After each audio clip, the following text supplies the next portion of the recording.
जय हिंद दोस्तों, जीएस गुरुजी के यूट्यूब चैनल पर आपका स्वागत है। इस वीडियो में हम भारतीय संविधान के अंतर्गत संविधान सभा के विविध प्रश्नों को देखेंगे। ये प्रश्न पीछे के एग्जाम्स में कई बार पूछे गए हैं और आगे आने वाले एग्जामिनेशंस के लिए भी ये काफ़ी ज़्यादा इम्पोर्टेंट हैं। तो बिना देरी किए आइए हम शुरू करते हैं इस वीडियो को। जैसा कि आप देख सकते हैं, भारतीय संविधान इंपॉर्टेंट क्वेश्चंस बाय जीएस गुरुजी, और ये देखेंगे संविधान सभा के विविध प्रश्न। क्योंकि संविधान सभा के 2 एपिसोड को हम लोगों ने पहले ही अपलोड किया हुआ अपने चैनल पर, आप इस चैनल पर जाकर के उन वीडियोस को देख सकते हैं। तो आइए शुरू करते हैं पहले प्रश्न को। पहला जो प्रश्न है वह है, संविधान के प्रारूप पर कुल कितने दिनों तक बात हुई। मतलब संविधान का जो प्रारूप बनाया गया, जो एक रूपरेखा बनी थी, उस पर कितने दिनों तक चर्चाएं हुई। संविधान सभा के जो सदस्य थे उन लोगों ने मिलकर के संविधान के प्रारूप पर कितने दिनों तक चर्चा की। इसके लिए पहला ऑप्शन है 96 दिन, दूसरा है 105 दिन, तीसरा है 114 दिन और चौथा है 120 दिन। तो इसका जो सही उत्तर होगा वो होगा ऑप्शन नंबर सी, 114 दिन। संविधान के प्रारूप पर कितने दिनों तक बात हुई? 114 दिनों तक। ठीक है, अगले प्रश्न की ओर चलते हैं। दूसरा प्रश्न है, डॉक्टर राजेंद्र प्रसाद को भारत का राष्ट्रपति कब नियुक्त किया गया। डॉक्टर राजेंद्र प्रसाद को भारत का राष्ट्रपति कब नियुक्त किया गया या कब चुना गया। ठीक है, 4 ऑप्शंस हैं। ए 15 अगस्त 1947, बी 26 नवंबर 1949, सी 1 जनवरी 1950 और डी 24 जनवरी 1950। तो इसका जो सही उत्तर होगा वो होगा ऑप्शन नंबर डी, 24 जनवरी 1950। डॉक्टर राजेंद्र प्रसाद को भारत का राष्ट्रपति नियुक्त किया गया कब? 24 जनवरी 1950 को। ठीक है, इसका ऑप्शन नंबर डी हो जाएगा सही आंसर। ठीक, आगे चलते हैं। अगला जो प्रश्न है, संविधान सभा ने भारत के राष्ट्रमंडल की सदस्यता का सत्यापन कब किया। ठीक है, 4 ऑप्शंस हैं। ए है अगस्त 1947, बी है मई 1949, सी है नवंबर 1949 और डी है जनवरी 1950। तो इसका जो सही उत्तर होगा वो होगा ऑप्शन नंबर बी, मई 1949 में। मई 1949 में संविधान सभा ने भारत के राष्ट्रमंडल की सदस्यता का सत्यापन किया। ठीक है, राष्ट्रमंडल को कॉमनवेल्थ भी कहते हैं, इसलिए अगर क्वेश्चंस में राष्ट्रमंडल या कॉमनवेल्थ जो भी आए, दोनों एक ही है। ठीक, आगे चलते हैं। अगला प्रश्न है, गवर्नर जनरल ने भारत के लिए एक अलग संविधान सभा की स्थापना की घोषणा कब की। मतलब पाकिस्तान के लिए एक अलग संविधान सभा, उसकी घोषणा कब हुई? 4 विकल्प हैं, देखते हैं उनको। ए है 24 अगस्त 1945, दूसरा है 20 अक्टूबर 1946, तीसरा है 9 दिसंबर 1946 और चौथा है 26 जुलाई 1947। तो इसका जो आंसर होगा वो होगा ऑप्शन नंबर डी, 26 जुलाई 1947। ठीक है, गवर्नर जनरल ने पाकिस्तान के लिए एक अलग संविधान सभा की स्थापना की घोषणा कब की? 26 जुलाई 1947 को। ठीक, आगे चलते हैं।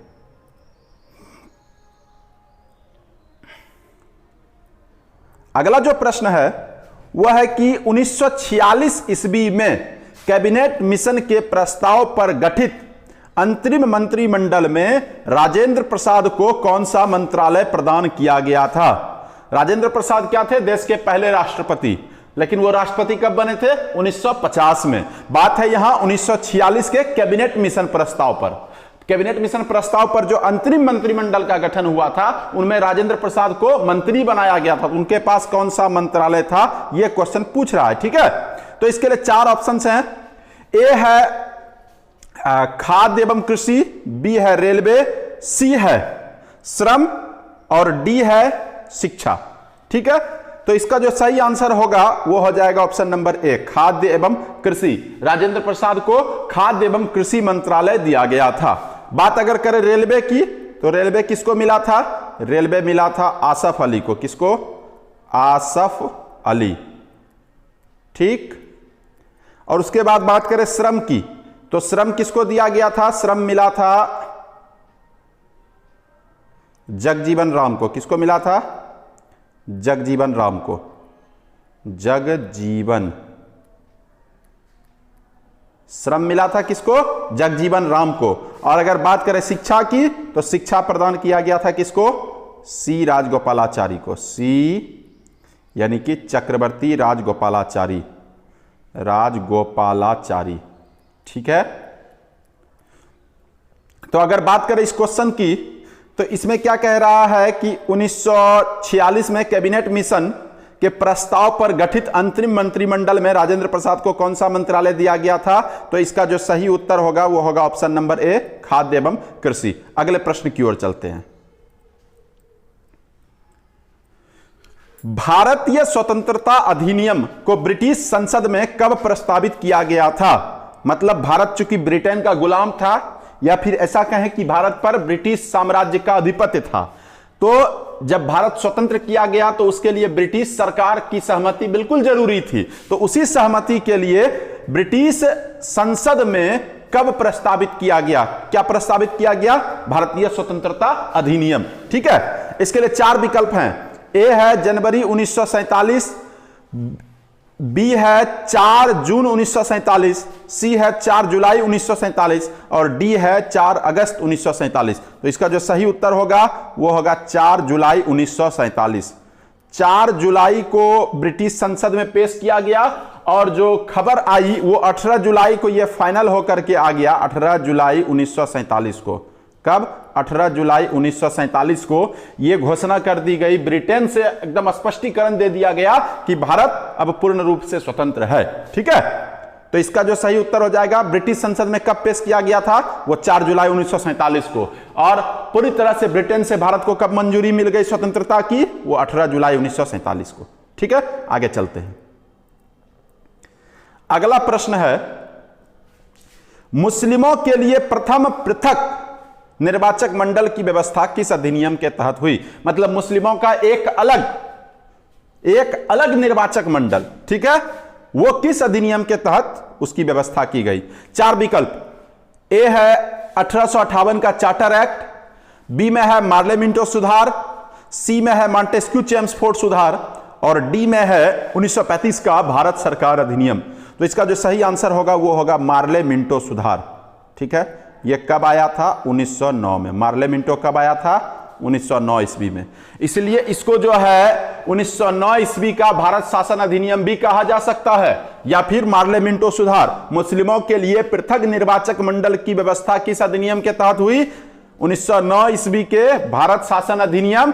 उसी को किस नाम से जाना जाता है? मार्ले मिंटो सुधार के नाम से। ऑप्शन नंबर बी हो जाएगा इसका सही उत्तर। अगला प्रश्न।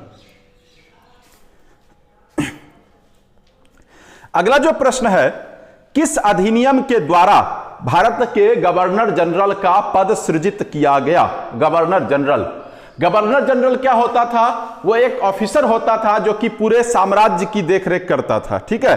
तो भारत पर जब ब्रिटिश साम्राज्य ने अपना आधिपत्य स्थापित किया था तो भारतीय उपनिवेश की देखरेख के लिए एक पद सृजित किया गया था, वो था गवर्नर जनरल। पहले यह बंगाल का गवर्नर जनरल हुआ करता था, लेकिन फिर बाद में उसको भारत का गवर्नर जनरल बना दिया गया। तो इसका जो क्वेश्चन है, भारत किस अधिनियम के तहत भारत के गवर्नर जनरल का पद सृजित किया गया? ए है 1833 का चार्टर अधिनियम, बी है 1853 का चार्टर अधिनियम, सी है 1858 का भारत शासन अधिनियम और डी है 1876 का शाही अधिनियम। तो इसका जो सही उत्तर होगा वो होगा ऑप्शन नंबर ए, 1833 ईस्वी का चार्टर अधिनियम। ठीक है। और उसके 1833 के चार्टर एक्ट के तहत क्या हुआ? भारत के गवर्नर जनरल का पद सृजित किया गया। और बात करें अगर पहला गवर्नर जनरल कौन हुआ, तो वो होगा लॉर्ड विलियम बेंटिक। ठीक है। लॉर्ड विलियम बेंटिक ये थे भारत के प्रथम गवर्नर जनरल। वो भारत के गवर्नर जनरल का पद सृजित किया गया किसके द्वारा? 1833 ईस्वी के चार्टर अधिनियम के द्वारा। अगला प्रश्न। अगला जो प्रश्न है वो है भारतीय संविधान का सबसे बड़ा स्रोत क्या है। ठीक है, मतलब भारत का जो संविधान बनाया गया उसमें सबसे ज्यादा किसका योगदान रहा है, मतलब किस एक्ट का या फिर किस स्रोत से ज्यादा विषय वस्तुओं को सम्मिलित किया गया है। उसमें 4 ऑप्शन देखेंगे। ए है 1919 का भारत शासन अधिनियम, बी है 1935 का भारत शासन अधिनियम, सी है 1947 का स्वतंत्रता अधिनियम और डी है इनमें से कोई नहीं। तो इसका जो सही आंसर होगा वो होगा बी 1935 का भारत शासन अधिनियम। 1935 के भारत शासन अधिनियम के तहत ही, भारत शासन अधिनियम से ही सर्वाधिक विषय वस्तु शामिल किया गया है भारतीय संविधान में। ठीक है, आगे चलते हैं। अगले प्रश्न को देखेंगे, किस योजना के संबंध में महात्मा गांधी ने पोस्ट डेटेड चेक कहा था, मतलब कौन सा योजना था जिसको महात्मा गांधी ने पोस्ट डेटेड चेक कहा। ठीक है, इसको पोस्ट डेटेड चेक के जगह पर कई जगह पे ये भी लिख देता है डूबते हुए बैंक का भ्रष्ट चेक, या फिर इसी तरह से बहुत सारी बातें लिखी जा सकती है। ठीक है, तो इसको आप post dated cheque, generally post dated cheque कहा जाता है। ठीक है, क्वेश्चंस एग्जाम्स के अंदर जो क्वेश्चंस आते हैं उसमें इसी तरह से रहेगा कि किस योजना को पोस्ट डेटेड चेक कहा गया। पोस्ट डेटेड चेक कहा गया, किसने कहा, महात्मा गांधी ने कहा था। 4 विकल्प हैं, ए कैबिनेट मिशन योजना, बी बेबेल योजना, सी माउंट बेटन योजना और डी क्रिप्स योजना। तो इसका जो सही आंसर हो जाएगा वो हो जाएगा क्रिप्स योजना। क्रिप्स योजना कब भारत आया था, 1942 में। 1942 ईस्वी में क्रिप्स योजना भारत आया था और इसी क्रिप्स योजना को महात्मा गांधी ने पोस्ट डेटेड चेक कहा था। क्लियर है, आगे चलते हैं। अगला प्रश्न, आधुनिक भारत का मनु किसे कहा जाता है। ठीक है, आधुनिक भारत का मनु, सबसे पहले जानेंगे मनु कौन थे। मनु भारतवर्ष के सर्वप्रथम विधिवेत्ता थे। विधि की सर्वप्रथम पुस्तक मनुस्मृति, जिसकी रचना मनु के द्वारा की गई थी। ठीक है, वही क्वेश्चन है कि आधुनिक भारत का मनु किसे कहा गया, मतलब आधुनिक भारत में, भारत जब स्वतंत्र हुआ तो उसके बाद भारत में विधि का खेल जो शुरू हुआ वो हुआ भारत के संविधान से, और भारत के संविधान के निर्माण में सर्वाधिक महत्वपूर्ण योगदान किसका था, वही यहां पर भारत के आधुनिक भारत के मनु कहलाएंगे। 4 विकल्प, option number A Mahatma Gandhi, option number B Jawaharlal Nehru, option number C Bhimrao Ambedkar और option number D Sardar Vallabh Bhai Patel. बिना किसी डाउट के ये चारों बहुत अच्छे कानून के जानकार थे, ये चारों विधि के जानकार बहुत अच्छे थे, लेकिन भारत के संविधान के निर्माण में सबसे ज्यादा जिनका योगदान रहा वे थे बाबा साहब भीमराव अंबेडकर। ठीक है, उनकी जो विधि की जानकारी थी वे बिल्कुल अलग स्तर की थी और उन्हीं के विधि की जानकारी के आधार पर भारत का संविधान सृजित किया गया, भारत के संविधान की रचना हुई। हालांकि बहुत से लोगों ने योगदान दिया, लेकिन उनमें सर्वाधिक योगदान जो था वो किसका था, भीमराव अंबेडकर का। इसीलिए आधुनिक भारत का मनु किसे कहा जाता है, भीमराव अंबेडकर को। किसको, भीमराव अंबेडकर या फिर B R Ambedkar, B R Ambedkar. ठीक है, अंबेडकर। ठीक, तो ऑप्शन नंबर सी इसका सही आंसर हो जाएगा, आधुनिक भारत का मनु भीमराव अंबेडकर। आगे चलते हैं। अगला प्रश्न, कांग्रेस ने किस अधिवेशन में पूर्ण स्वराज के प्रस्ताव को पारित किया, पूर्ण स्वराज के प्रस्ताव। ठीक है, विकल्प 4, पहला नागपुर, दूसरा कलकत्ता, तीसरा बंबई और चौथा लाहौर। तो इसका जो सही उत्तर होगा वो होगा option number D, Lahore. Lahore अधिवेशन, कांग्रेस का लाहौर अधिवेशन कब हुआ था, 1929 ईस्वी में। ठीक है, उसके अध्यक्ष कौन थे, पंडित जवाहरलाल नेहरू। उसके अध्यक्ष कौन थे, पंडित जवाहरलाल नेहरू। नेहरू की अध्यक्षता में कांग्रेस के लाहौर अधिवेशन में पूर्ण स्वराज के प्रस्ताव को पारित किया गया था। यह अधिवेशन कब हुआ था, 1929 ईस्वी में। आगे चलते हैं। किस अधिनियम के तहत भारत में ईस्ट इंडिया कंपनी का प्रभुत्व समाप्त कर दिया गया, ईस्ट इंडिया कंपनी का प्रभुत्व समाप्त कर दिया गया। प्रारंभ में जो भारत पर ब्रिटिश लोगों ने शासन किया वो इनडायरेक्टली कंपनी के थ्रू शासन किया, कंपनी के थ्रू जो शासन किया वही कंपनी ईस्ट इंडिया कंपनी थी। ठीक है, लेकिन भारत में एक बार भीषण घटना हुई जिस घटना के बाद ब्रिटिश सरकार ने भारत से कंपनी के शासन को समाप्त करने का निर्णय लिया। ठीक है, तो किस अधिनियम के तहत एक अधिनियम बना करके कंपनी का शासन समाप्त कर दिया गया? तो 4 ऑप्शंस हैं। पहला है 1813 का चार्टर अधिनियम, दूसरा 1833 का चार्टर अधिनियम, तीसरा 1858 का भारत शासन अधिनियम और चौथा 1909 का भारत शासन अधिनियम। तो इसका जो सही आंसर होगा वो होगा 1858। 1858 का शासन अधिनियम। 1858 ईस्वी में जो शासन अधिनियम लाया गया था वो इसलिए लाया गया था क्योंकि 1857 ईस्वी में भारत में एक भीषण विद्रोह हुआ था जिसे सिपाही विद्रोह या सिपोय म्यूटनी के नाम से भी जाना जाता है। इस विद्रोह के दौरान हर जगह कंपनी की बुराई की गई और इसकी खबर पहुंच गई कहां तक? ब्रिटिश सरकार के पास। तो ब्रिटिश सरकार ने झटपट में यह निर्णय लिया, अगले ही वर्ष 1858 का भारत शासन अधिनियम बना करके यह निर्णय लिया कि अब भारत से कंपनी का शासन समाप्त करने का समय आ गया। और 1858 ईस्वी के भारत शासन अधिनियम के तहत भारत में ईस्ट इंडिया कंपनी का प्रभुत्व समाप्त कर दिया गया और भारत का शासन सीधे तौर पर ब्रिटिश साम्राज्य के हाथ में चला गया। ठीक है, अगला प्रश्न। भारत में विधि दिवस किस तिथि को मनाया जाता है? एक चीज ध्यान देना है आप लोगों को कि विधि दिवस को संविधान दिवस भी कहा जाता है। ठीक है, विधि दिवस या संविधान दिवस। अब क्वेश्चन हो गया आसान। ठीक, संविधान दिवस।